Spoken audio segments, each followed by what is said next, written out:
बच्चों, आज की जो वीडियो है इसमें आपका जो पॉलीगन में आपको पिछले वीडियो में पढ़ा था उसका है एक्सरसाइज 3.1 और क्वेश्चन नंबर 1। क्वेश्चन नंबर 1 में आपके पास दे रखा है given here are some figures. यहाँ पे आपके पास कुछ फिगर दे रखे हैं और इन फिगर में से आपने बताना कि कौन सा सिंपल कर्व है, कौन सा जो है सिंपल क्लोज्ड कर्व है, कौन सा इनमें पॉलीगन है, कौन सा इनमें कॉन्वेक्स पॉलीगन है और कौन सा इसमें कॉनकेव पॉलीगन है। ठीक है ना। इनके डेफिनेशन मैंने आपको पिछली वीडियो में बता दी थी, जिसने नहीं देखा उस वीडियो को देख सकते हैं कि कॉन्वेक्स पॉलीगन क्या होता है, कॉनकेव क्या होता है, पॉलीगन क्या होता है, ये क्या होते हैं, ये सब चीज़ उस वीडियो में मैंने एक्सप्लेन कर रखी है। अब आपने बताना इसमें सिंपल कर्व क्या है। अगर मैं कर्व की बात करूँ तो कर्व तो ये सारे हैं। कर्व क्या होता है? कर्व वो होता है कि विदाउट लिफ्टिंग अ पेंसिल आप कोई भी चीज़ ड्रॉ करते हैं तो वो आपका कर्व है। ठीक है ना। कोई भी अगर आप चित्र बना रहे हैं, कोई भी डायग्राम बना रहे हैं, अगर पेंसिल को बिना उठाए अगर आप कोई भी डायग्राम बनाते हैं तो आपका कर्व है। जैसे ये कर्व है, ठीक है ना, ये आपका कर्व है। आप पेंसिल को उठा नहीं रहे हैं, ठीक है, तो पेंसिल को बिना उठाए जो भी आप डायग्राम बनाते हैं वो आपका क्या है? कर्व है। ठीक है, तो पेंसिल को बिना उठाए आप जो भी चित्र बनाते हैं वो आपका क्या होता है? कर्व होता है। ठीक, तो यहाँ पे जितने भी आपके पास ये डायग्राम है, ये सारे के सारे डायग्राम क्या है? कर्व है, क्योंकि इनको आप बिना पेंसिल उठाए बना सकते हैं। लेकिन अब यहाँ पे जो पूछा हुआ उसको देखेंगे। पहला देखा आपके पास सिंपल कर्व। सिंपल कर्व का मतलब, कर्व तो सारे हैं, लेकिन सिंपल, जो सिंपल शब्द है इसका मीनिंग क्या है? तो सिंपल का मतलब होता है कि इनमें से जो कर्व स्वयं को काटता नहीं है, मतलब खुद को वो काट नहीं रहा है। काटने का मतलब जैसे आपने ये बनाया तो ये काट रहा है, ये कर्व, ये सिंपल नहीं है। आपने इस प्रकार से बनाया, जैसे आपने ये बनाया तो ये क्या कर रहा है? ये काट रहा है। यहाँ पे भी काट रहा है, यहाँ पे भी काट रहा है, यहाँ पे भी काट रहा है। ये काट रहा है, अपने आप को काट रहा है। तो जो अपने आप को काटता है वो सिंपल नहीं होता है। ठीक है, तो यहाँ पे आपके पास कौन कौन से कर्व? एक तो ये है, एक तो ये फर्स्ट वाला है, ये खुद को नहीं काट रहा है, तो एक तो ये हो गया। सेकंड वाला है, ये भी खुद को नहीं काट रहा है। उसके बाद जो ये है, ये कर्व नहीं है। क्यों? ये इसमें कर्व है ही नहीं। इसका रीजन क्या है? क्योंकि जब आप इसको बनाएंगे तो इसके अंदर आप दूसरा गोला बनाते हैं, तो दूसरा गोला बनाने के लिए आपको अपना पेन उठाना पड़ेगा। तो आपको पेन उठाना पड़ेगा, इसका मतलब आपने पेन उठाया तो एक कर्व नहीं है। इसका मतलब ये कर्व नहीं है, तो जब एक कर्व नहीं है तो किसी में भी नहीं आएगा। ठीक है, इधर वाला जो आपका उधर है ये कर्व तो है लेकिन सिंपल नहीं है। सिंपल क्यों नहीं है? क्योंकि ये खुद को काट रहा है। इसके बाद ये वाला है, इसको भी आप बना सकते हैं, एक ही हो गया, ये भी खुद को नहीं काट रहा है। इसके अलावा एक ये है, एक आपने ये बनाया। इसके अलावा एक ये है,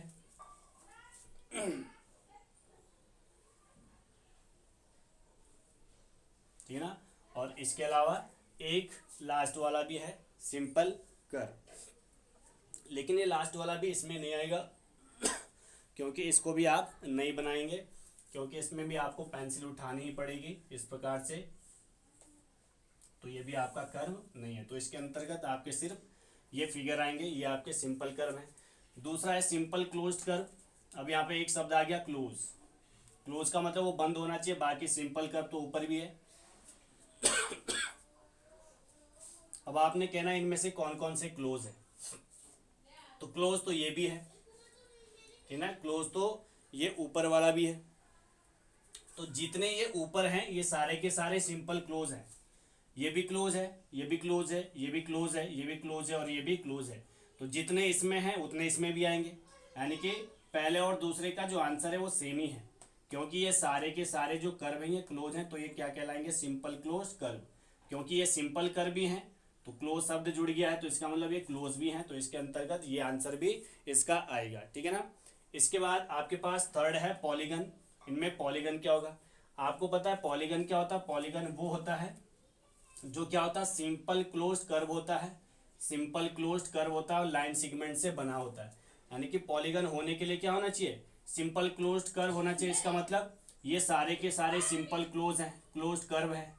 लेकिन इनमें से जो जो लाइन सेगमेंट से बने हुए हैं वही पॉलीगन होंगे। तो इनमें से लाइन सेगमेंट से कौन बना हुआ है? ये तो नहीं है, तो ये तो पॉलीगन नहीं होगा, क्योंकि इसमें क्या है, ये एक आर्क है, ये चाप है, तो ये नहीं होगा। ये भी नहीं होगा क्योंकि इसमें लाइन सेगमेंट नहीं है। ये भी नहीं होगा क्योंकि इसमें एक चाप है, ये चाप है, ये लाइन सेगमेंट नहीं है, ये चाप है। इसका मतलब ये तीन तो हट गए, तो बाकी कौन से बच रहे हैं आपके पास? ये बच रहे हैं। एक तो ये लाइन सेगमेंट से बना हुआ है, एक ये लाइन सेगमेंट से बना हुआ है, तो ये आपके पास पॉलीगन है। पॉलीगन इनमें से केवल क्या है, क्योंकि पॉलीगन क्या होता है? पॉलीगन होता है सिंपल क्लोज्ड कर्व होता है जो लाइन सेगमेंट से बना होता है। इसके बाद है कॉन्वेक्स पॉलीगन। कॉन्वेक्स को आप क्या बोलते हैं? उत्तल बोलते हैं। और मैंने आपको बताया था कॉन्वेक्स पॉलीगन क्या होता है, जिसके इंटीरियर एंगल का सम क्या होता है? 180 डिग्री से स्मॉल होता है, ठीक है ना। 180 डिग्री से क्या होता है? स्मॉल, सम नहीं, यानी कि उसके जो इंटीरियर एंगल है, each interior angle are smallest than 180, यानी कि 180 से छोटे होंगे। तो यहाँ पे कौन कौन से हैं? एक तो ये वाला है, इसके जो इंटीरियर एंगल है, क्योंकि आपको पता पॉलीगन तो दो ही है, इसमें पॉलीगन कितना है? केवल दो ही है। अब आपने बताना इन दोनों में से कौन सा कॉन्वेक्स है और कौन सा कॉनकेव है, क्योंकि बाकी तो सारे हट गए। पॉलीगन तो सिर्फ दो ही है, और इनमें से कौन से कॉन्वेक्स है और कौन से कॉनकेव है। तो कॉन्वेक्स वाला तो ये हो गया, क्योंकि इसके जो इंटीरियर एंगल हैं, इनका जो सम है क्या? 180 से सम नहीं, सॉरी, इसमें क्या होगा? जो इसके ईच एंगल, यानी कि इसके जो इंटीरियर एंगल है, each angle are smallest than 180, इसके प्रत्येक एंगल क्या? 180 से छोटे हैं। कॉन्वेक्स, कॉन्वेक्स कौन सा होगा? ये होगा, क्योंकि इसका जो इंटीरियर एंगल है ये 180 से क्या? ग्रेटर है। 180 से क्या? ये ग्रेटर है, तो ये आपका क्या हो जाएगा? कॉनकेव पॉलीगन, ठीक है ना। तो ये हो गया आपका क्वेश्चन नंबर फर्स्ट। इसके बाद है आपका क्वेश्चन नंबर 2। क्वेश्चन नंबर 2 में क्या लिखा हुआ है? How many diagonals does each of the following have. आपके पास जो नीचे ये पॉलीगन दे रखे हैं, इन पॉलीगन में आपने बताना है इनमें कितने डायगोनल्स होते हैं। इनके डायगोनल्स बताने कि इनमें कितने डायगोनल्स होते हैं। तो पहला आपके पास दे रखा अ कॉन्वेक्स क्वाड्रिलेटरल। आपके पास क्या दे रखा? अ कॉन्वेक्स क्वाड्रिलेटरल, यानी कि एक उत्तल चतुर्भुज है। तो आपने इस शब्द को नहीं देखना है, आपने सिर्फ ये देखना है क्वाड्रिलेटरल। और आपको मैंने पिछली वीडियो में बताया था कि जो पॉलीगन है उनमें कितने डायगोनल्स होते हैं, तो अलग अलग मैंने आपको बताया था। तो क्वाड्रिलेटरल के मैंने बताया था कि जो क्वाड्रिलेटरल होता है उसके कितने डायगोनल्स होते हैं? उसके होते हैं 2 डायगोनल्स। कितने डायगोनल्स होते हैं? 2। वो चाहे कॉन्वेक्स हो, कॉनकेव हो, वो स्क्वायर हो, वो रेक्टेंगल हो, वो रोम्बस हो, पैलोग्राम हो, कुछ भी हो सकता है। तो उसके जो क्वाड्रिलेटर्स होंगे, उसके जो डायगोनल्स होंगे वो कितने होंगे? 2 होंगे, ठीक है ना। तो वो कोई सा भी क्वाड्रिलेटर होगा उसके डायगोनल कितने होंगे? 2। दूसरा आपके पास दे रखा अ रेगुलर हेक्सागन।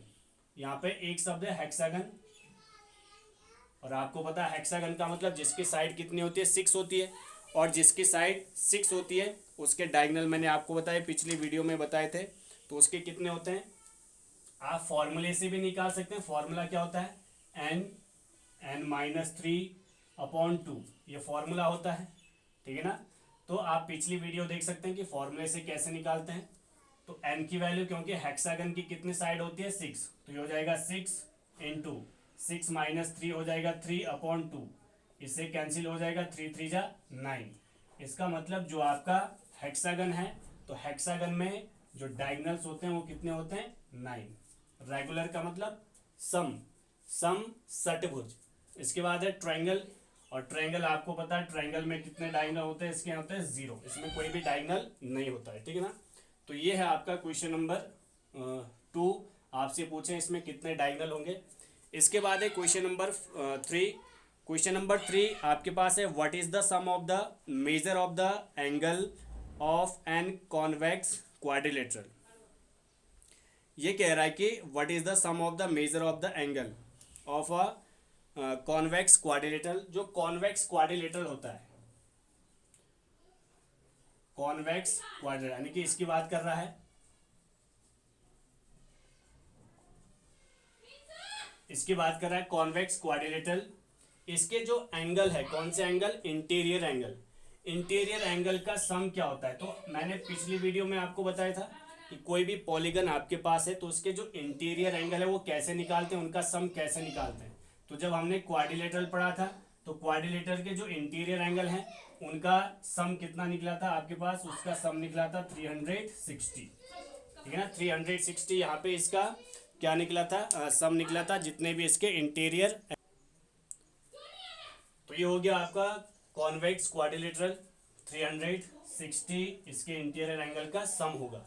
लेकिन ये क्वेश्चन आगे क्या पूछ रहा है, क्वेश्चन में आगे लिखा है कि will this property hold if the quadrilateral is not convex. ये कह रहा है कि अगर क्वाड्रिलेटरल आपके पास कॉन्वेक्स नहीं है तो ये क्या किसी अन्य क्वाड्रिलेटरल के लिए भी ये जो प्रॉपर्टी ये फॉलो करती है या नहीं करती है। तो ये जरूर करेगी। आपके पास कोई सा भी क्वाड्रिलेटरल हो उसके जो इंटीरियर एंगल है उनका सम सभी का क्या होगा 360। वो चाहे कोई सा भी हो, कॉन्वेक्स हो, कॉनकेव हो, स्क्वायर हो, रेक्टेंगल हो, रोम्बस हो, ठीक है ना, कुछ भी हो सकता है आपके पास। तो उनके जो इंटीरियर एंगल है उन सभी का सम क्या होगा 360। जरूरी नहीं है कि वो कौन सा होना चाहिए, कॉन्वेक्स होना चाहिए। तो ये हो गया आपका क्वेश्चन नंबर 3। इसके बाद क्वेश्चन नंबर 4। क्वेश्चन नंबर 4 में आपके पास क्वेश्चन में क्या दिया हुआ है, ये दे रखा है कि आपके पास कुछ क्वाड्रिलेटरल्स हैं जिनके आपके पास साइड दे रखी है। एक क्वाड्रिलेटरल है जिसकी साइड कितनी है 7 है, तो आप कहेंगे वो क्या है, हेप्टागन है। एक क्वाड्रिलेटरल है जिसकी साइड 8 है, ये क्या है आपका ऑक्टोगन है। एक क्वाड्रिलेटरल है जिसकी साइड 10 है, ये क्या है आपका डेकागन है। और एक क्वाड्रिलेटरल है जिसमें n साइडें हैं। तो आपने बताना है कि इनके जो इंटीरियर एंगल है इनका सम क्या होता है। तो मैंने आपको पिछली वीडियो में बताया था कि किसी भी पॉलीगन का जो इंटीरियर एंगल है उनका सम कैसे निकालते हैं। तो उसका फॉर्मूला मैंने आपको बताया था। तो यहाँ पे फॉर्मूला होता है sum of interior angle of polygon. कोई भी पॉलीगन आपके पास है उसके इंटीरियर एंगल का सम क्या होता है, ये होता है आपका n-2 इंटू 180 डिग्री होता है, n-2 इंटू 180। तो यहाँ पे n की वैल्यू दे रखी है आपके पास 7, तो ये हो जाएगा 7-2 इंटू 180। तो ये हो जाएगा 7-2 हो जाएगा 5 इंटू 180, तो ये हो जाएगा आपका 900। इसका मतलब आपके पास अगर कोई पॉलीगन है जिसकी साइड कितने दे रखी है 7 दे रखी है, तो उसके जो इंटीरियर एंगल है उनका सम कितना होगा 900 डिग्री, ठीक है ना। इसके बाद सेकंड है, तो इसमें क्या होगा, इसका जो सम होगा sum of interior angle, sum of interior angle of polygon. तो इसकी जो वैल्यू होगी ये होगी, फॉर्मूला होता है n-2 इंटू 180 डिग्री। तो इसमें भी आप क्या करेंगे, वैल्यू रखेंगे। n की वैल्यू है इसमें 8-2 इंटू 180, तो 8-2 हो जाएगा 6। तो ये हो जाएगा, अगर इसकी मल्टीप्लाई करेंगे तो ये हो जाएगा 1080 डिग्री। यानी कि आपके पास ऐसा कोई पॉलीगन है जिसमें साइड कितने 8 है, और जिसकी साइड 8 होती है उसको क्या बोलते हैं, ऑक्टोगन बोलते हैं। तो उसके इंटीरियर एंगल का जो सम होगा वो कितना होगा 1080, ठीक है ना, डिग्री। और यहाँ पे भी इसका आंसर निकालेंगे, इसके इंटीरियर एंगल का सम क्या होगा, वही फॉर्मूला। तो यहाँ पे जो सम होगा, सम का फॉर्मूला है n-2 इंटू 180। n की वैल्यू यहाँ पे है 10-2 इंटू 180, तो ये हो जाएगा 8-180, ठीक है ना। तो ये हो जाएगा आपका 1440 डिग्री, ठीक है ना। ये इसका आंसर हो जाएगा। इसके बाद लास्ट आपके पास दे रखा है n is equal to n, यानी कि यहाँ पे साइड कितने हैं, यहाँ पे जो साइड है वो n है। n जब साइड है तो n का मान n ही रखना पड़ेगा। तो ये हो जाएगा n-2 इंटू 180। n की वैल्यू हम क्या पुट करेंगे, इसमें n ही पुट करेंगे, ठीक है ना। तो इसका आंसर आ जाएगा n-2 इंटू 180। तो आपसे क्वेश्चन नंबर 4 में क्या पूछा हुआ है कि जो आपके पास पॉलीगन है इनकी साइड दे रखी है और आपने बताना इनके इंटीरियर एंगल का सम क्या है, ठीक है ना। तो आज की वीडियो में इतना ही, बाकी नेक्स्ट वीडियो में